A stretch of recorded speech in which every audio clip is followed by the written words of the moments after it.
Howard Seaman? Okay, good. And then after this will be Michael Slattery. You'll be coming next.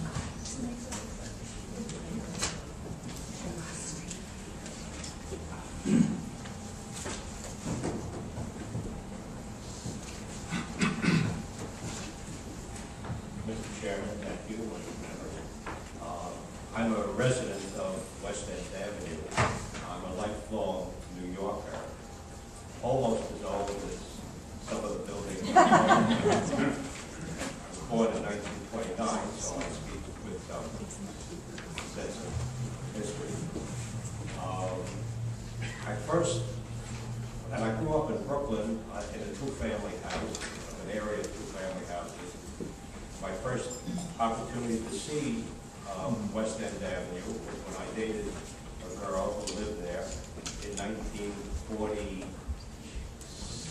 or 8.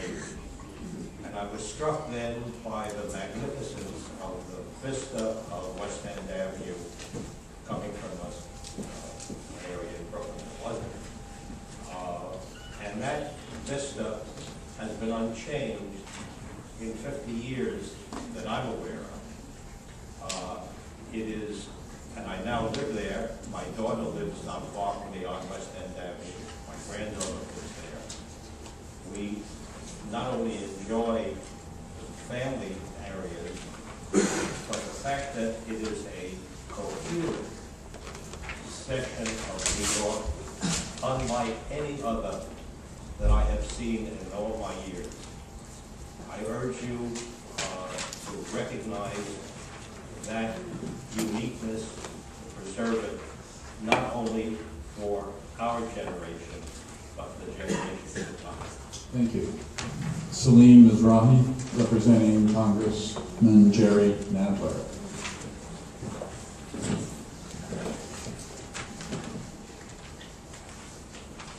Thank you. I'm Salim Mizrahi, representing Congressman Jerry Nadler, who unfortunately couldn't be here today.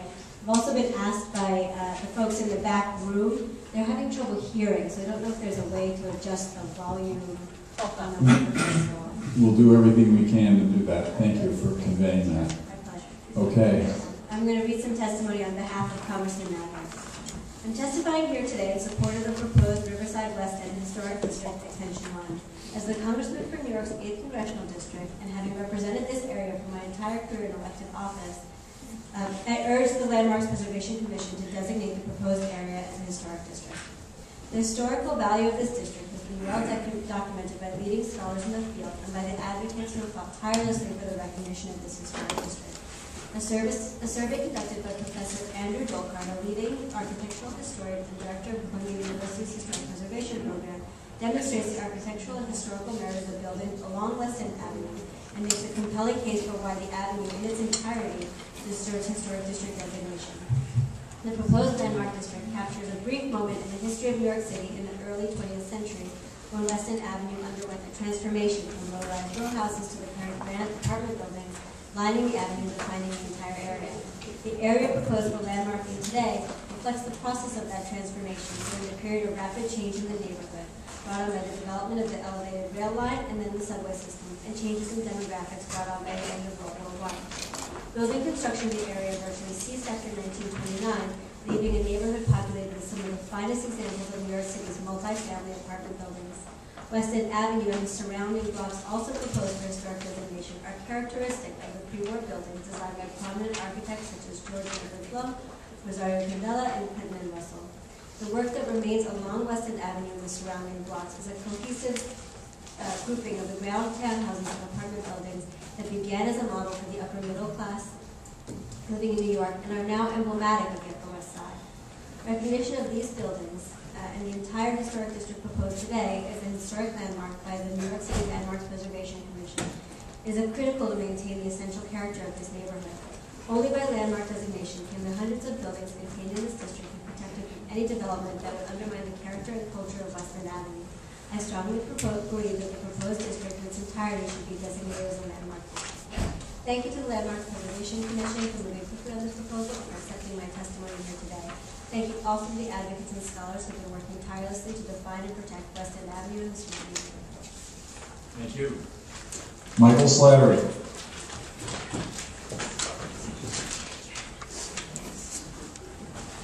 Rosemary Ginty will be next.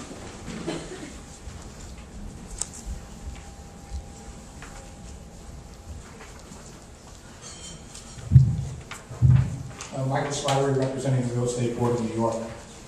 We cannot support the proposed Riverside West End Historic District extension. The designation process is arbitrary, it's not transparent, and it does not offer owners a fair opportunity to comment on the proposal. Starting in 1981, the Landmark staff surveyed the entire Upper West Side building by building. In 1989, the Landmark Preservation Commission designated the Riverside West End Historic District. The district encompassed Riverside Drive from West 85th to West 95th, and from West End Avenue from West 94th to West 87th Street. While many may debate the exact boundaries of a particular district, it seems difficult to believe that the earliest staffing commission simply missed the 16 blocks that we're looking at today. It's hard to miss 190 buildings, as well as the additional 600 buildings in the other expansions. So why suddenly, after 20 years, do we believe that these buildings merit designation? 20 buildings have been individually designated, so we think the commission has already done important preservation work here and should not expand the district so dramatically. In the 1989 designation report, the commission articulated some rationale for the selected boundaries. It noted the apartment buildings have a consistent architectural form and height that creates a uniform street wall, which is reinforced by the boundaries. North of 94th Street, which is outside the boundary, there's a clear change in topography, as well as in building height and type. The uniform street wall extends to West 87th Street. Immediately south, which is in this area we're looking at, are low-scale religious and institutional buildings. The fact that the current proposal seeks to overturn the earlier boundaries highlights how arbitrary the process is. We also strongly oppose the inclusion of any buildings fronting on Broadway. The original historic district was focused on residential development along residential corridors. The initial report made no mention of Broadway, which has a different function and character. Broadway is a vibrant mixed-use avenue that includes ever-changing storefronts. Broadway does not fit in with the other parts of the district and was very clearly excluded when the commission studied the area in the past. We also fear that a few years from now, since it seems that the boundaries are arbitrary and new preservation rules are suggested all the time to pursue some anti-development spirit, that we will see the other side of Broadway being proposed. We saw this in Soho, where people were complaining that only one side of West Broadway had been previously designated. During the community meeting with property owners, it was stated that the process would be transparent. That's hardly the case. The public has been given very little information about this large area other than the two-page summary and an online slideshow that depicts a tiny percentage of the properties proposed for designation. In addition to doing our own research and fieldwork, we attempted to prepare for this hearing by submitting a records access request to see more detailed information about specific properties. This request was submitted in November of 2010 and was denied in February 2011 on the grounds that the survey reports were internal documents and could not be shown to the public. We recommend in the future that the Landmarks Commission hold a public hearing only after a designation report has been released to the public, like the City of Boston. Under such a process, everyone would be informed as to the condition of the buildings and any historical architectural significance, and could present information that might support or refute to support the document proposal. The Upper West Side already has 9 historic districts covering just about every period and type of development. In fact, 68% of the tax blocks in Community Board 7 already contain designated properties, and that's not including the 800 we're talking about now. We just don't see the need or the basis of designating additional large areas, which would almost cover the entire community board. And for those concerned with the scale of buildings, most of the area is covered by contextual zoning, which mandates street walls and restricts the height of any new construction. As confirmed by Planning Commissioner Amanda Burden, the R10A zoning on West End Avenue accurately reflects the built character and is appropriate. While we may support the designation of small areas and individual landmarks here, we are against the broad brush approach. The extra burdens of maintaining these properties are going through the landmarks permit process will fall upon the owners and retail tenants. And the landmark agency itself can get overwhelmed by the administrative work of overseeing all the property in its jurisdiction. The landmark designation process needs to be reformed, making it more open, more informative, and allowing affected owners a reasonable amount of time to review the report and the basis for designation of the district and individual properties. Thank you. Thank you very much. Rosemary Ginty. Then Dierickx Carson will be next. Rosemary. A lot of heat comes complaints come out of this agency. Springtime. Mr. Chairman, members of the Commission, my name is Rosemary Ginting, and I'm here representing St. Joseph's Seminary to request that St. Agnes High School, located at 553 West End Avenue, not be included in the expansion of the West End Historic District. Our request is for two principal reasons. First, St. Agnes High School was already studied and already rejected as not meriting inclusion in the Historic District designated in 1989. In this second review, it is now to be included, even though it is the only building on both sides of 87th Street between West End and Riverside that it was left out. While it is good to protect the most important parts of our city's architectural history, we question whether revisiting and restudying the neighborhood, after already designating a vast historic district, which included hundreds of buildings, does this. In mapping the original historic district, a wide area was studied, examined building by building, block by block, and the Commission then made a determination that for all the buildings on all the blocks, the boundaries would be as they were presented. Those lines were the subject of public hearings and were adopted. The question is, what has changed in the intervening years to these structures, once judged not significant enough to be included in the district, that now makes them worthy of inclusion in an historic district expansion?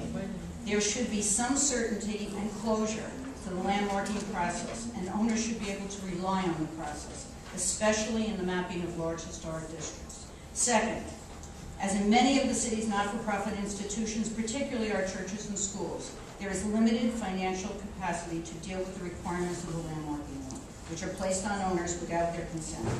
These designations bring with them additional burdens by requiring specialized design, specialized professionals, materials, reviews, and approval processes. They add cost, time, and another layer of approval to any change in the structure. This building has been the site of a high school for many decades, but in the constant pressure on our schools, the future can never be guaranteed. But potential redevelopment of the site, or fear of potential school closure, should never be the rationale for landmarking. This story is one that can be told in other neighborhoods where schools and parishes work to carry out their mission. With scarce resources, challenged by daily operational expenses, they are now faced with inclusion in historic districts, which limit choices and place additional financial burdens on properties. But for today, our request is to have St. Agnes High School excluded from this district's extension, especially here, where the same building just years ago was judged not worthy of inclusion in the Riverside West End Historic District. Thank you. Okay, thank you. Dierickx Carson, then James Heppel, Senior, next, after Dierickx. Good afternoon, Commissioners. My name is Dierickx Carson. I'm an attorney with Riverside, and we represent Sackman Enterprises. Mr. Heffelfinger is my client, and he unfortunately had to leave. I couldn't stay, and I have a copy of his testimony, but I'll be covering most of his issues. Sure. I also have to say that I lost my glasses here somewhere in the last 2 hours, and somebody finds a pair of frame reading glasses. Here, Deidre? Yeah, they're outside. They're outside. You found it? You found it? Oh, okay. We don't know if we want you to see, but just in case. This may help. Okay. Cutting right to the chase. On behalf of my client, we oppose the extension we are considering today as it applies to West End Avenue as an unwarranted indulgence of the anti-development wishes of neighboring property owners. In 2007, my clients planned to develop 2 parcels along West End Avenue, and one of them is in the extension you're considering today, 508-510 West End Avenue. It consists of 2 small row houses sandwiched between 2 of the large corner apartment buildings that characterize the avenue. The proposed new building my client planned to erect would have been an infill building matching the height of the highest adjacent structure, but would have required the closing of some picture windows that a neighbor had punched into his south-facing walls. Hence the establishment of the West End Preservation Society. From the moment my client's plans became public, and I'm going to skip over this because I don't have the time. The proposed designation illustrates the escalating tendency of the Commission to over-designate in response to misplaced community fears about inappropriate development. The Commission has meticulously studied the Upper West Side over a period of 30 years and has not only designated large swaths of it and declined to designate portions that the Commission is today reconsidering, but has also come back repeatedly and cherry-picked the very best of what was left, most recently in 2009 by designating Grammar School 9 at 82nd Street in West End. The proposed extension includes many buildings that do not merit designation of protection and renders the concept of special character or special aesthetic interest meaningless. This devaluation of the standards for designation is leading New York City inevitably to a lawsuit that, like the Hanna case in Chicago, will test the constitutionality of the city statute's designation criteria and find them hopelessly vague and lacking in specificity and objectivity. As it applies to West End Avenue Extension 1, and I'm speaking only to West End Avenue, my client owns buildings on the side street but doesn't object to the designation of the row houses on the side streets. In fact, my client has 14 buildings in the district. We're only speaking to 2 sites here today.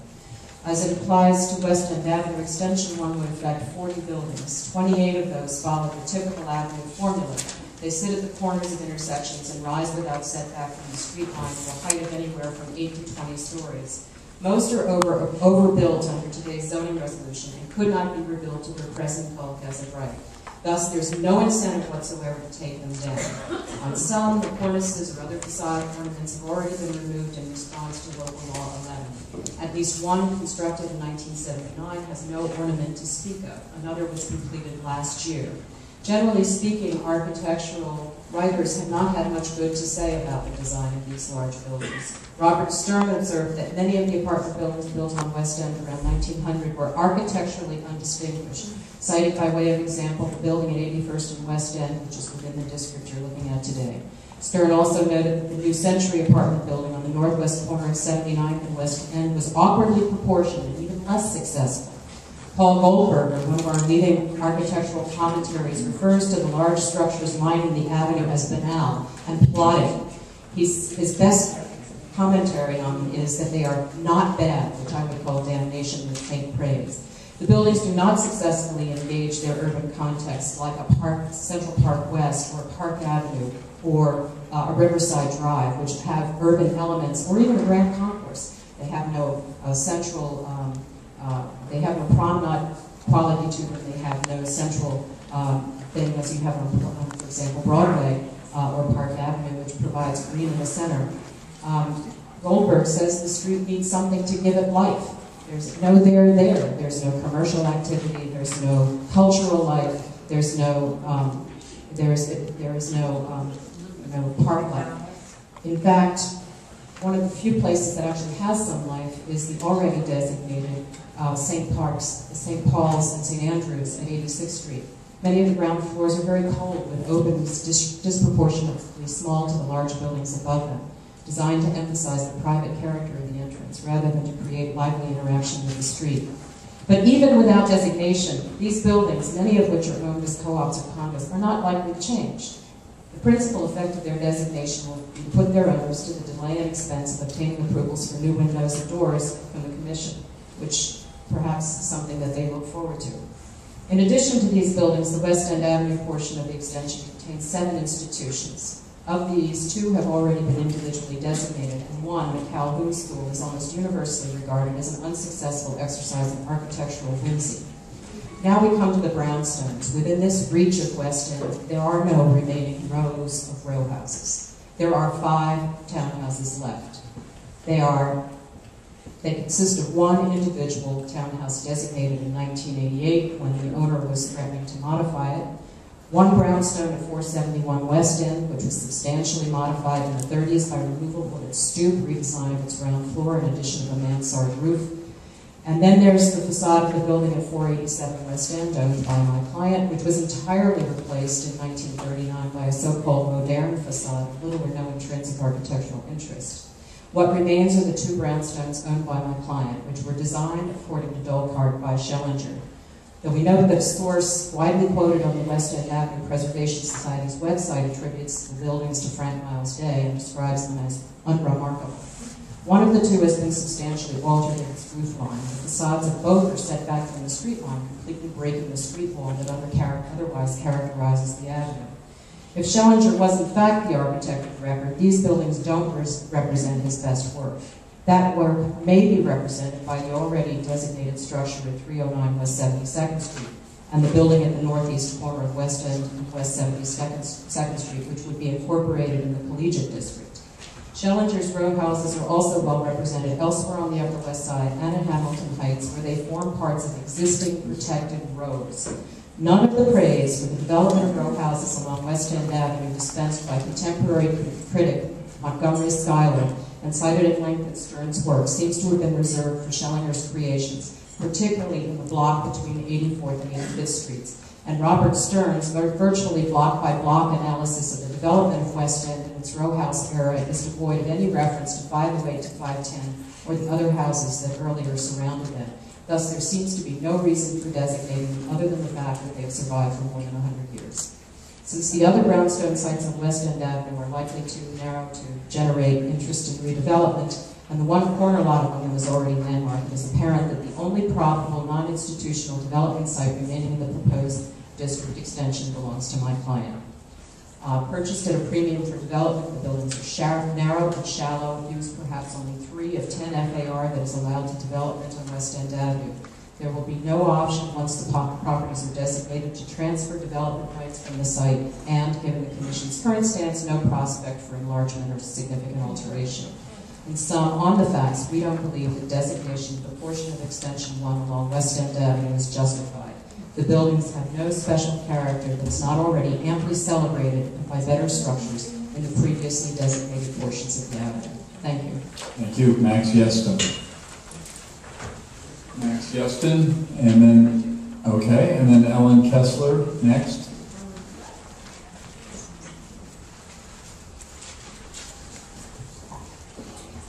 Good afternoon.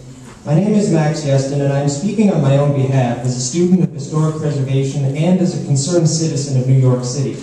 I urge the Commission to designate the first portion of an area that, perhaps more clearly and perfectly than most neighborhoods, meets the criteria for an historic district. Other than Park Avenue, what street in New York is distinguished by a veritable canyon of continuous stone and brick buildings which creates a unique and unmistakable sense of place? With virtually all the apartments possessing the same architectural characteristics, it makes absolutely no sense that the stretch of buildings along West End Avenue from 87th to 94th Street has a different status than those from 77th to 87th Street. Likewise, it doesn't make sense that the elegant row houses between West End and Riverside in the 90s should have a different standing than those in the 80s. Among many factors to consider, it is worth noting that maintenance costs for these buildings, such as window and facade repairs, would remain the same whether or not the area is designated. The only difference is that the critical study that must go into such repairs and alterations will be more sympathetic to the neighborhood as a whole, thereby increasing real estate values as well as the general appeal of West End Avenue and Riverside Drive.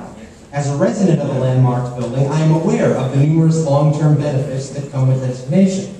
If Parisians can retain the charm of the Champs-Élysées, if Romans can maintain the grandeur of the Via del Corso, then we New Yorkers can certainly uphold and preserve the warmth and character of West End Avenue.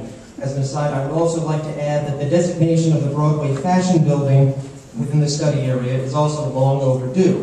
With its brilliant stainless metal and terracotta ornamentation, this gem of an edifice is a singular component of the Upper West Side's makeup. Thank you. Okay, thank you. Ellen Kessler. And then Mary Dierickx.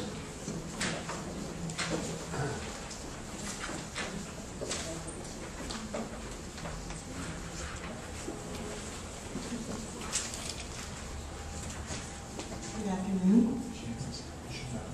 Thank you for your excellent work, Commissioner Tierney, and the rest of the commissioners.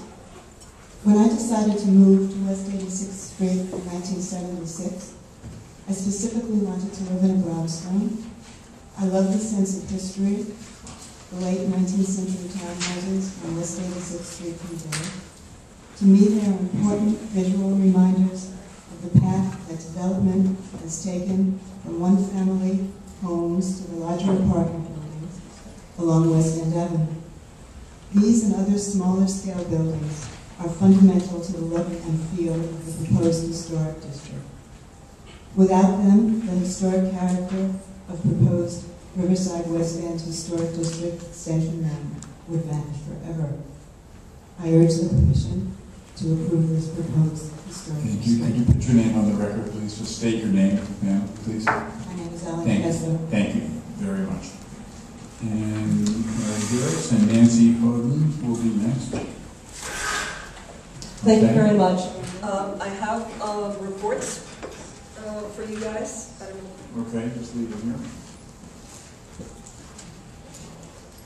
Good afternoon, Commissioners. My name is Mary Dierickx. I'm a preservation consultant hired by the West 80s Neighborhood Association to evaluate the significance of 272 to 278 West 86th Street, and I'm submitting a report on their significance.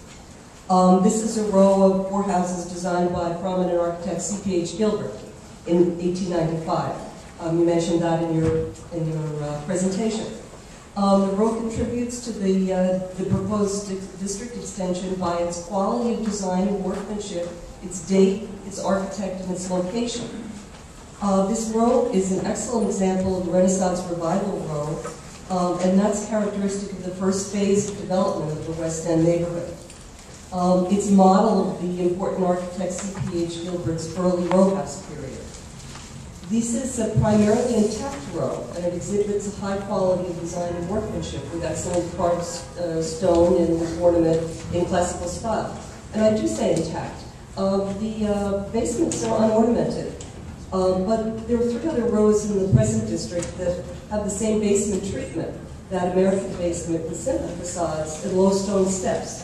And I think that this is close to the original design. And there will probably some minor alterations to the fences and the walls in front. This row is located in the historic West End neighborhood between Broadway, which was the old Bloomingdale Road, and Riverside Park. And both of these are historic and natural boundaries. In addition, the row is part of a larger group of 5 late 19th century row houses on West 86th, along with 280, which was designed by Joseph Taft in 1887. That was the last of a row of 5, and Taft was the architect for the major developer in the area, WEA Stokes. On this block is also an excellent early 20th century flats building on Broadway, and that's one of the twin, and also 2 typical district Renaissance Revival apartment buildings. So the block not only merits inclusion in the extended historic district for its quality of architecture and its representation of the major periods in the historical and architectural development of the district, it actually exemplifies the district and greatly adds to its character and history. Thanks a lot.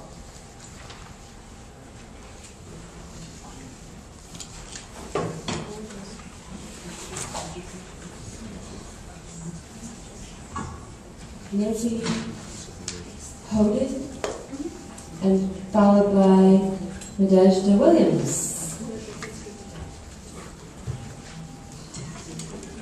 Hi, my name is Nancy Hoden, and I represent the board of 257 West 86th Street.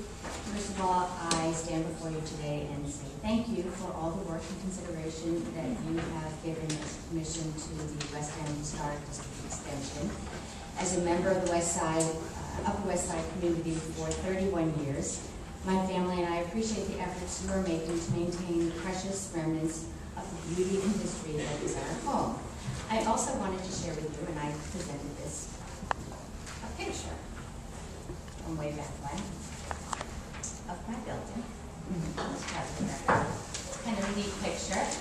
And share with you a brief history, some of it documented and supported by Mosette, and some of it something that we've come up with in our building. Some of these unique qualities of our building in 257. It was built in 1906, called the 86th Street Studios, and it's one of the original studio buildings in New York City. Studio in the sense that it means an artist studio, like the others, the 10 to 14 buildings of this kind built in the city at the turn of the century, such as the Des Artistes and the Gainsborough Studios. It is the only studio building north of 67th Street, and like the other studio buildings, was designed for artists and performing artists, and has unique soundproofing within the building. We've actually discovered horsehair used as the soundproofing in some of our renovations. It probably ranks as a rival to the Ansonia, which is, of course, on 72nd Street. The building was built by Baron Otis of Barron's Magazines and the Wall Street Journal for himself and his family and friends. The building has a rather unique elevator and one of the oldest in the cities. There are original metal walls, although the gilded ceiling has been retouched. And up until recently, we actually had DC current running in our elevator, which of course we had to replace. Although there are not many artists in the first apartments, in the front apartments, there are smaller apartments in the back that are still being used for music and singing teachers. And of course, some of the noted people who have lived in our building include Prince Ivan von Furstenberg, Robert Duvall, Katie Firth, and the team of Ferranti and Tozer who wrote Exodus. And legend, of course, has it that Mary Pickford and Caruso lived in our building, and I cannot substantiate that. What I can tell you is that after a city inspection, local law 11, our building was required to repoint places in the front of the facade. One position that was noted were the large decorative supports under the roof. While they are merely decorative, they could have easily been removed from our scope and then become a remnant of our past glory. Instead, and I might add, without hesitation, we repaired the decorative elements, thereby choosing to protect and maintain the heritage of our home and the value that it adds to the community. I hope that you will, with your deliberations and discussions today and in the future, choose to value the decisions that we made for our home by looking at the value of the neighboring structures and support their heritage and value to the community by approving the proposed extension of the West End Historic District. Okay, thank you.